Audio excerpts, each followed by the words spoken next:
Hola, buenas tardes. Mi nombre es Madeleine Caballero. Soy estudiante de la Universidad de Panamá de la Facultad de Economía para la Gestión Ambiental.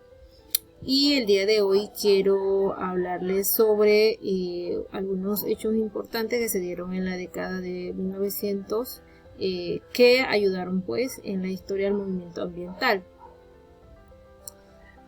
Algunos de estos hechos, por ejemplo, la creación del Servicio Forestal de los Estados Unidos, la ampliación de áreas protegidas, creación de la Sociedad Audubon y aprobación de la Ley de Antigüedades, además de la publicación del libro The Conservation of Natural Resources en Estados Unidos y la celebración de la conferencia de la Casa Blanca sobre la conservación de los recursos naturales, fueron algunos hitos importantes que se dieron en 1900.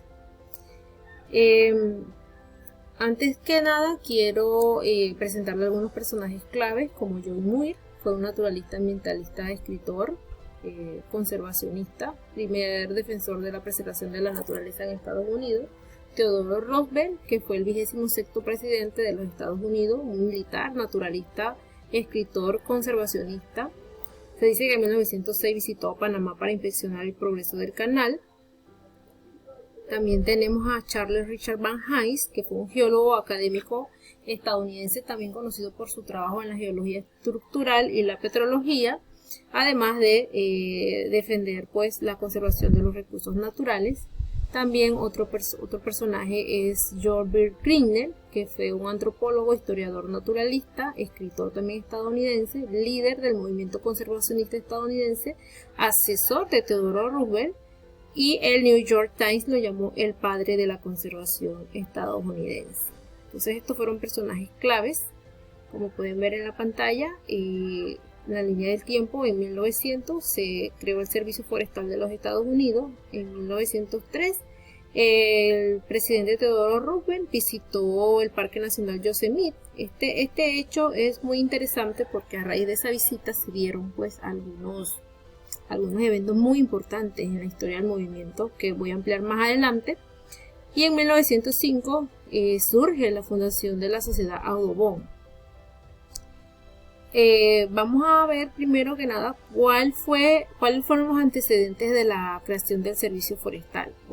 Esto se remonta a 1876, cuando el Congreso crea la oficina especial del Departamento de Agricultura para poder evaluar el estado de los bosques en Estados Unidos, ya que cuando Estados Unidos se independizó de Gran Bretaña en 1776, ellos no habían establecido unas instituciones de conservación. Entonces, en 1981, Estados Unidos establece su primera norma política para poder proteger los bosques, conocida como la Ley Creativa, la cual le otorgaba al presidente la facultad de poder reservar tierras públicas como reservas públicas.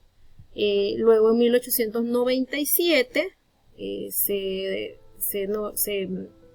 crea la Ley de Administración Orgánica, que es donde se definieron los objetivos de las reservas forestales como una combinación de medidas de conservación, aprovechamiento y ordenación. Entonces, finalmente, en 1905, todas esas reservas forestales se pusieron bajo la jurisdicción del Departamento Federal de Agricultura, recibiendo el nombre entonces de bosques nacionales. Entonces se creó el servicio forestal para administrarla. Un dato muy interesante es que se dice que Estados Unidos, antes de 1900, dice que tenía alrededor de 190.466.667 hectáreas con bosques. Eso equivale casi aproximadamente a la superficie de México. En 1903, el presidente Theodore Roosevelt visitó el Parque Nacional Yosemite junto al naturalista John Muir. Dice que desde 1901 el presidente Theodore le había propuesto a John Muir que él deseaba desconectarse casi por 4 días de la política y estar como a la intemperie. Entonces hasta 1903 se puede lograr esta visita. Y estuvieron algunos lugares muy interesantes que permitieron o básicamente fueron los que inspiraron pues a Theodore Roosevelt a firmar una serie de acuerdos.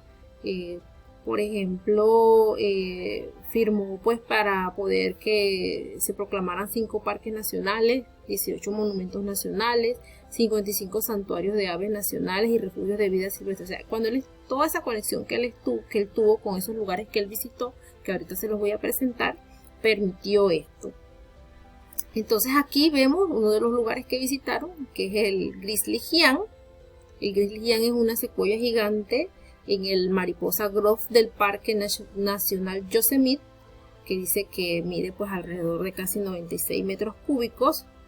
Esta lo convierte en la 26ª secuoya gigante viva más grande y es la más antigua pues del Mariposa Grove. El Sentinel Dome es otro de los lugares en el cual acampó el presidente Theodore Roosevelt. Es una cúpula de granito en el Parque Nacional Yosemite que tiene una elevación de 2.477 metros. También el Salto Bridal Bay, que es una cascada de agua de 188 metros de caída, localizada pues también en el mismo parque en los Estados Unidos. Entonces, cuando él estuvo en estos lugares, pues y él tuvo esa conexión con la naturaleza, esto fue uno de las que lo motivó pues a continuar con la conservación de lo que eran los recursos naturales. En 1905 se da la fundación de la Sociedad Audubon en los Estados Unidos y se dio para poder proteger las gaviotas, charranes, garcetas, pero esto debido a que en 1890 se daba una matanza de muchas aves acuáticas, en particularmente las garzas, por la industria de los sombreros, la cual pues utilizaba las plumas para los sombreros. Entonces esto generó un gran enojo y en 1896 Harry Hemingway y Mina Hall organizaron pues una serie de reuniones para poder convencer a las damas de la alta sociedad que dejaran de usar estos sombreros de pluma. Entonces esto finalmente culminó con la fundación de la Sociedad Audubon en los Estados Unidos. Otros eventos que se dieron también fue en 1906, que se aprobó la Ley de Antigüedades en Estados Unidos, que autorizaba al presidente declarar como monumentos nacionales los lugares de interés histórico, científico y natural. El primer monumento nacional fue la Torre del Diablo. En 1908 se publica el libro The Conservation of Natural Resources en los Estados Unidos por Charles Richard Van Hise, en el cual pues él expuso los principios de la conservación racional y sostenible de los recursos naturales, y en 1909 se da la conferencia de la Casa Blanca sobre la conservación de los recursos naturales. Ahora vamos a profundizar por qué fue que se dieron cada uno de estos eventos.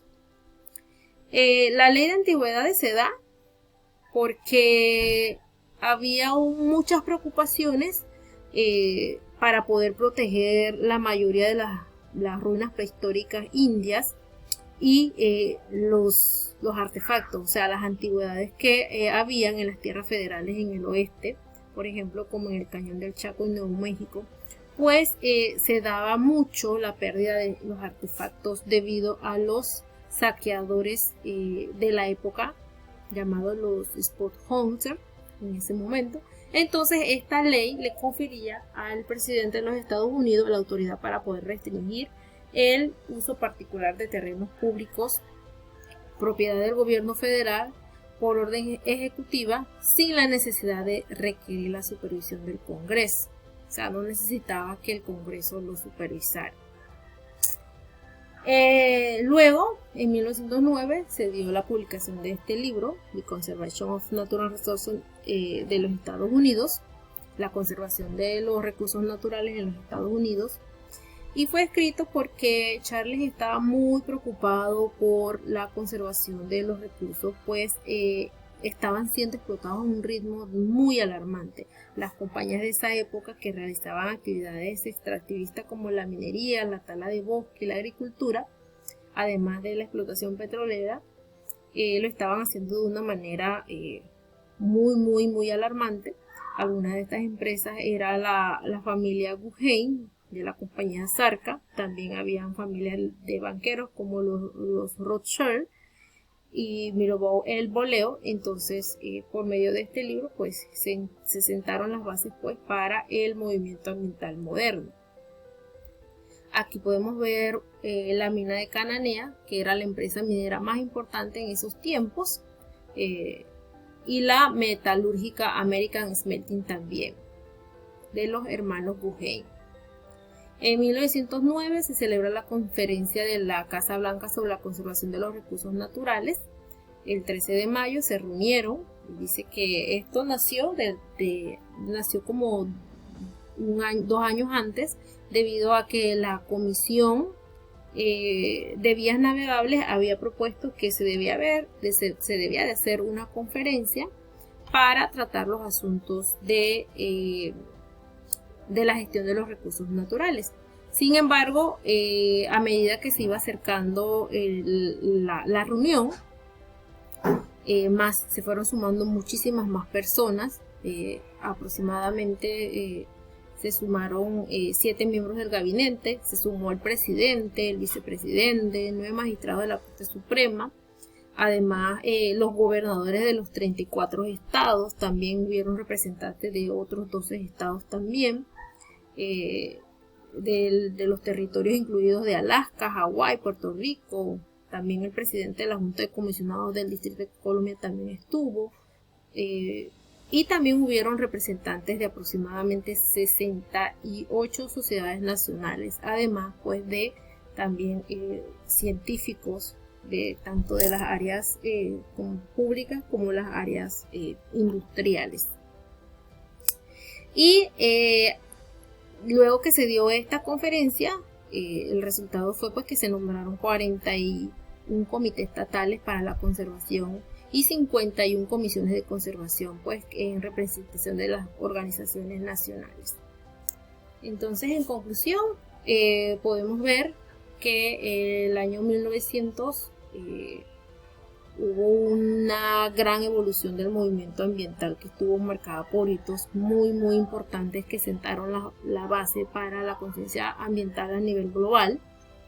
Se observó un creciente interés en la conservación de la naturaleza y la protección de los recursos naturales, y además aumentó la preocupación por esta conservación, y se tomaba mucho en consideración el impacto negativo de la actividad humana sobre el medio ambiente. Y bueno, estos temas empezaron a tomar gran relevancia a nivel mundial en este periodo, lo que permitió pues la base para poder desarrollar políticas ambientales y la creación de organizaciones dedicadas a la protección del medio ambiente, que se vieron pues reflejados luego en los años posteriores en la creación de leyes ambientales y acuerdos internacionales para conservar la naturaleza.